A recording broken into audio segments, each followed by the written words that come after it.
Hamilton. Hamilton. A riveting tale of power. He was an illegitimate child. There wouldn't be a world like this.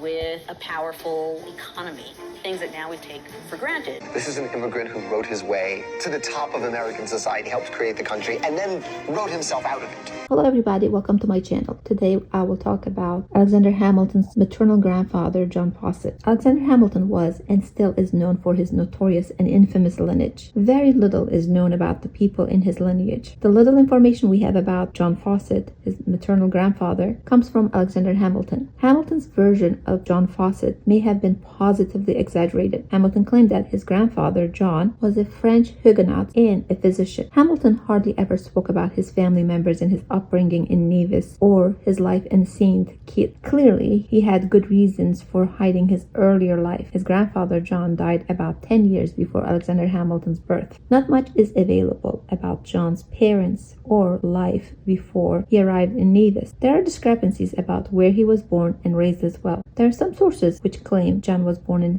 Saintonge, Kingdom of France, in 1680. Possibly 1683 or 1684 also could be true of his birth year. If these claims are accurate, we can explore to find John's ethnic origin and race. Saintonge was land of Santons, a Gallic tribe in ancient times. After 8 years of war between Romans and Santons, Romans took over Saintonge in 50 BCE. Roman rule ended in 476 AD in Saintonge when Franks defeated Romans. A variety of different Frank tribes ruled the region until 888 AD. From 888 AD to the French Revolution, which ended in 1799, Saintonge's ruler varied between Franks and English. John might have been mixed with so many possible ethnicities: French, Santons, English, Roman, etc. These are the ethnicities which survive to this day. One thing is for sure, he is a Euromix. His genetic makeup, more than likely, predominantly was Frank and English, aka Anglo-Saxon. Even if there was some Roman blood, it must have been very little to none. We reach this conclusion based on his grandson's genetic makeup and its visual presentation in drawn pictures of him. John Faucette was white, meaning he had lighter hair color, colored eyes, and white skin. It is assumed that John spoke French. However, he must have rather spoken Santongian language, which was the language spoken in Saintonge. It is a language related to French, but was different. Due to claims that Rachel spoke French, which is not verified, it is assumed that she learned it from her father, John. Did he learn to speak English in Nevis, or did he already know it before his arrival? It is not clear. There were English speakers in Saintonge in 1600. It is important to note John's last name is a Frank name, but there is a strong possibility he could have been English ethnically living in the Kingdom of France as a Huguenot who assimilated to French. If in fact he was Saintonge or French, his name was John Faucette. His name must have anglicized by the British colony in Nevis. In 1559, a new movement started in Saintonge, which was called French Calvinism, and those who followed it were called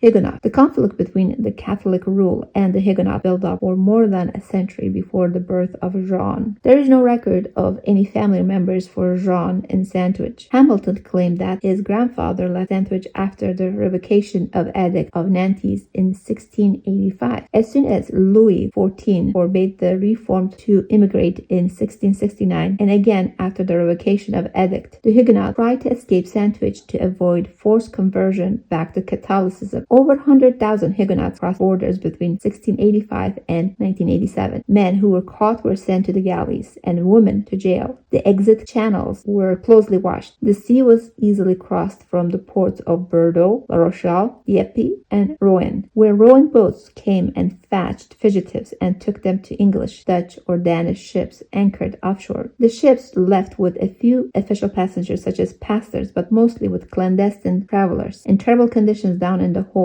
after they had paid smugglers handsomely. The attempts often failed because of informers. A young Jean, probably in his mid or late teens, must have followed the similar routes to escape Saintonge. After his escape from Saintonge on an unknown date, Jean arrived in the island of Nevis, at the time a British colony. There is no reason to believe that Jean had any money when he arrived in Nevis, as Huguenots who escaped to other countries were extremely poor. In 1706, French invaded Nevis, and in 1720, by then known as John, made his case for his loss during the 1706 invasion in a court. In 1720, in court records, John is recorded as a 36-year-old, if If his age in 1720 was accurately recorded, in 1706 he must have been 22 years old. He must have arrived earlier than 1706. This takes us to his middle or late teens to escape Sandwich. According to the census of 1708, taken just 2 years after the French invasion, John was found with 2 unidentified white females and 7 slaves. Some sources claim that there was a first wife, which is not supported by any official record. There's only one Mary Faucette exists as the wife of John Faucette, who at the time of the census couldn't have been older than 8 years old. So it's not clear who these 2 white females were. As for the 7 slaves, this paltry number of slaves was far too few to run a sugar plantation of any size, but many for a newcomer who must have recently arrived into Nevis. This suggests that he had not made it as a big planter yet. John escapes from Sandwich, his own land, due to economic inequalities causing the violence, conflict, and oppression of his people by the Catholic government, which was called Ancient Regime. He did what any oppressed person would have done and started to inspect, buy, and sell enslaved West African people who were kidnapped and brought to the New World. John's occupation was to inspect the enslaved people, similar to inspecting a cattle, before they were sold as properties. This was the precise occupation Alexander Hamilton was referring to when he referred to his grandfather as a physician. John continued accumulating his wealth by enslaving people for the land he obtained. John started a relationship with a child, and they had 2 children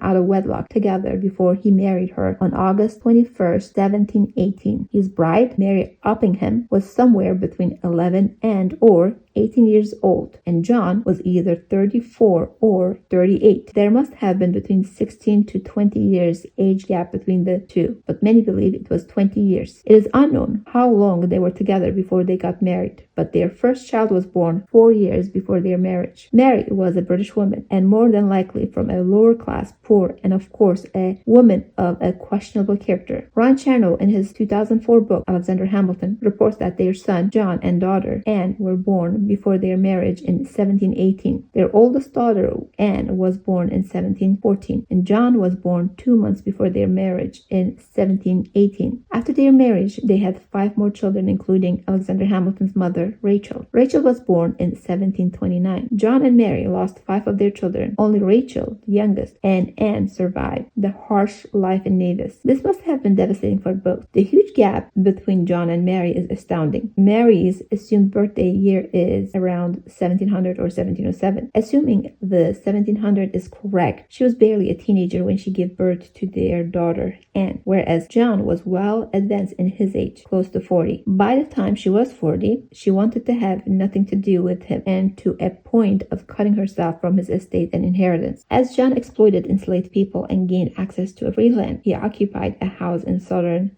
Nevis foothills. He ended up owning a small sugar plantation and had at least 7 slaves. In an island such as Nevis, the nature worked against people due to constant diseases, natural disasters, etc. It was inevitable that the economy would plummet. In 1737, Nevis lost the prominence and a vast exodus happened. In 1737, Anne, who had been married to a well-to-do planter named James Lytton, moved to St. Croix.